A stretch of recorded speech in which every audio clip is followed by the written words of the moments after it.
Women who have given their lives to this community, to the Commonwealth of the Bahamas, across many different disciplines. And on National Heroes Day and today, we celebrated them and we said, thank you for your service. And so it is an affront for the very Prime Minister that spoke at all three of those ceremonies to, on one hand, participate in a medal presentation, but on the other hand, the same workers, their children, who are now working to keep this country afloat, he has difficulties honoring his word to those workers. It is a shame. And so I say good evening to the entire Bahamas, but I am concerned that the Prime Minister continues not to keep his word. And so to the workers of our country, the men and women who keep us running, I want to begin with the simple words of thank you. Thank you for years of dedication and service to the Bahamian people. You've opened our schools. You've kept our clinics moving. You've protected our communities. And you've served with pride and dignity. Tonight, like you, I listened to Prime Minister Davis, and I must speak plainly. I was deeply disappointed because the Bahamian people deserve the truth. Yes. You deserve a leader who keeps his word. Yes. The Prime Minister said that this is a moment of progress. But I ask you, if the economy is doing so well, why are more Bahamians struggling to make ends meet? He continues to tell the same tired story, that he met a country, an economy that was on life support, knowing full well that an economy that was reopening would have regained its balance as predicted by multiple international agencies and local agencies. And so this country has made billions of dollars over the last 4 years. 3 billion per year and counting. The question is, what has the Prime Minister done in terms of managing those monies so that the Bahamian people could feel the result of all the money that has been earned? Why has employment climbed to 10.8% this year? Why are 1 in 5 young Bahamians out of work? And why does a study by the University of the Bahamas show that a middle-class family in Nassau or Grand Bahama now needs more than $10,000 a month just to enjoy a basic life? That's not a sign of a strong economy. That's a sign of a government out of touch with reality. The Prime Minister listed numbers, but he left out people who are hurting. He spoke of programs, but he didn't highlight all of the promises that are broken. He told you everything was fine with thousands of public servants who are still waiting for raises that they told would come in a matter of months. He didn't tell you about the persons who were hired before they came to government and still have not been treated as if they are permanent and pensionable employees. He didn't tell you about those who were sent home or forced into retirement. And some who've been replaced by persons who have already retired and are now returning with very high salaries, working as head of line staff, when many persons who were hoping for upward mobility have now been forced to give way to retirees. He didn't tell you about the many consultants that have been hired, and he cannot measure properly the return on investment for spending more than $80 million per year on consultants, some of who spend time doing more political work than serving the Bahamian people. If this government cannot keep its word to its workers, can we trust this government to keep its word to the country in general? Also. Bahamians expect that when cabinet ministers speak, their words are reliable. Civil servants heard clear promises from the minister responsible for the public service. Many of you made plans based on those promises. You were told that incremental benefits would arrive in June and again in September. Those commitments did not materialize. In our system, the statements of one cabinet minister binds the entire cabinet. You expect that any statement made or response to questions answered or asked are a result of an agreed position by the cabinet of the Bahamas, endorsed by the Prime Minister. So the inconsistent statements by the minister and reiterated in our view by the Prime Minister creates a problem with a lack of trust in the word of the Prime Minister. This is not new.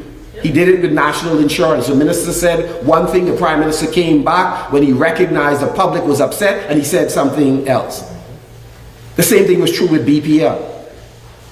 That the minister claimed he did not receive information on making a wise decision concerning the heads. The Prime Minister said the same thing, only to be thrown under the bus by the same minister. It is a matter of trust, and the Prime Minister should be truthful. It is disrespectful to make the point that when workers speak up, it is noise. No, it's about trust.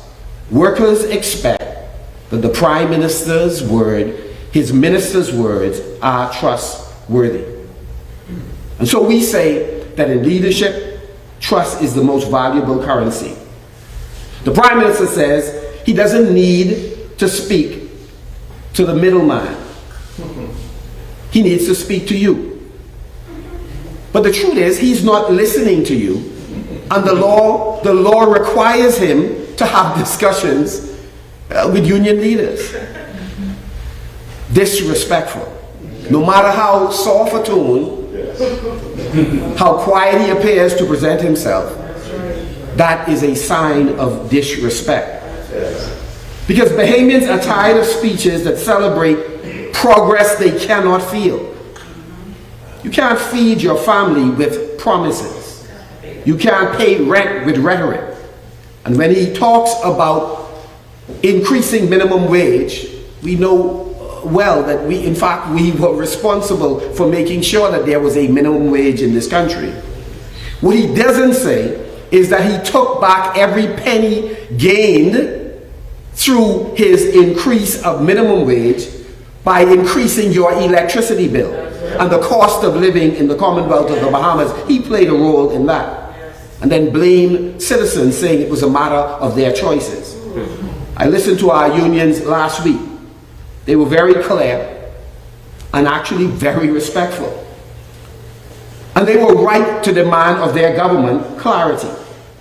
After collecting billions in taxes, spending millions on travel and entertainment and no-bid contracts, the government is now asked to be accountable to its workers, those who are working behind the scenes.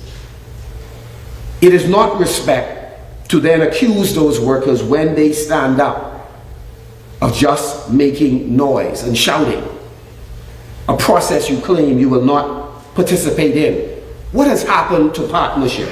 I remind the public that this is the same Prime Minister who lobbied for and signed a memorandum of understanding with unions ahead of the last general election, in case any member of the public forgets.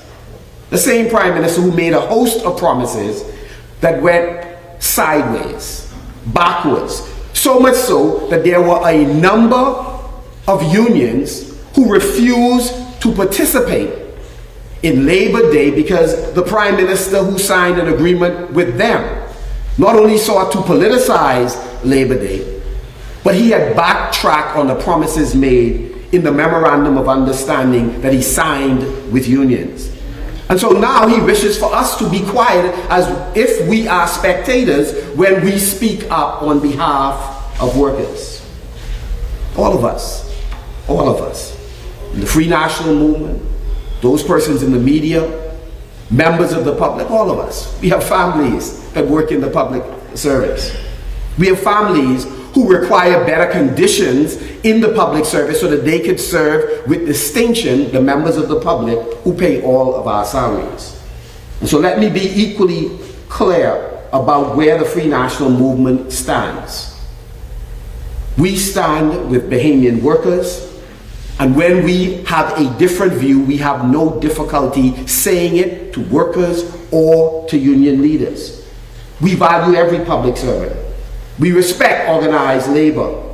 We believe that dignity at work and honesty from those in government are imperative.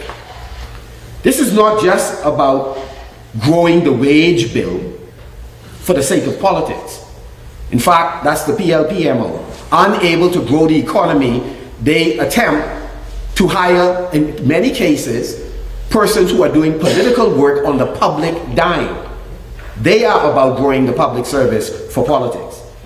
What we're talking about, it is about keeping promises, managing public money wisely, and delivering services that Bahamians can count on. Here is the standard the FNM will uphold. First, we'll be truthful about timelines. No vague targets.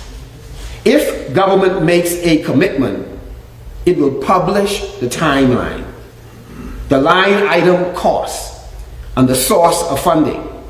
The public and the unions will see it in writing. Second, we believe in collective responsibility. That means something to us.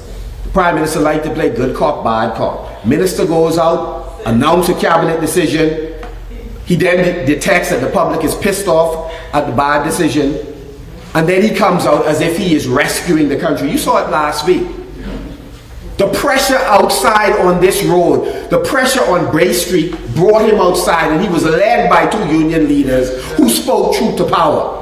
So no, he was not a rock star. He was no superstar. What he was is an employee finally reporting to duty because the employers were outside telling him he has to go. Good cop, bad cop. Old strategy, but he's a bad actor. So we believe in collective responsibility. If a minister makes a promise at the table in cabinet, then cabinet owns it. If conditions change and the cabinet has to come to the public and indicate that they have reversed their decision. That's why you are asked often as a government, the Davis-Cooper government, did you have a cabinet conclusion for the item you just said publicly? Third, we believe that partnerships are built on respect. Prime Minister tonight talked about respect while being very disrespectful to union leaders, dismissing their agitation on behalf of workers as pure emotions. Well, the point is, if you're not outraged, you are out of touch. And the Prime Minister is out of touch. And so we believe that the Prime Minister has to come out of his comfort zone. He has to open the books in the course of negotiations. He has to provide quarterly joint updates and a standing workers' council to flag issues before they become crises. Fourth, he must, as we will, fix the basics where people work. Teachers are still teaching in classrooms that are unfit for learning. Nurses are still covering gaps, hospitals and clinics, without relief. Frontline conditions will not be an afterthought under the FNM. We will publish a school by school, clinic by clinic fix list with dates, budgets, and official accounting of what we intend to deliver. And if there are persons who are accountable for these decisions but not delivering, then we'll make them available to their destiny. Ministers will do their job. Parliamentary secretaries will do their job. And we will not cuss union leaders through the opposition. Whenever the Prime Minister wishes to disagree, publicly with union leaders, he does so by taking their words, assigning it to the opposition, and saying, that's what you all say, knowing full well that's what the union said. The union said you were busy union busting, not the FNM. We repeated what they said based on their own experiences. Fifth, we will modernize the public service in a way that values people and improves service. We know many Bahamians believe that the public service is too large. We won't insult workers. We will focus on performance. We will redeploy persons to critical areas where there are needs that are not presently being fulfilled, like in the classroom and clinics. We will invest in training and technology, remove political hires that do not serve the public's interests, but merely satisfy narrow partisan political interests. And we will measure outcomes that matter not to us as policymakers, but to the public. This is how responsible leadership treats workers. We will tell the truth. We will keep our promises. And if ever there's some dramatic reason why we must change, we will come to this public and we will be honest about conditions that force any adjustments. We will improve the place where our people serve. We will deliver results that public can feel.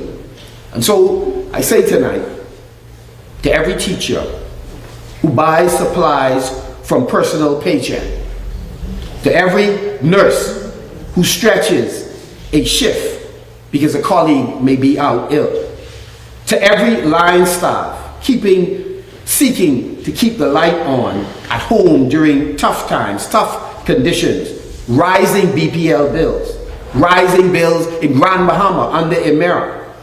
We see you. We will not use you as a talking point. Not today, not tomorrow. We are committed to making sure that we improve your welfare. We won't be like the Prime Minister who signs an MOU before an election and then loses his good friends because they recognize that they've been hoodwinked and bamboozled, lied to, because this government has run amok.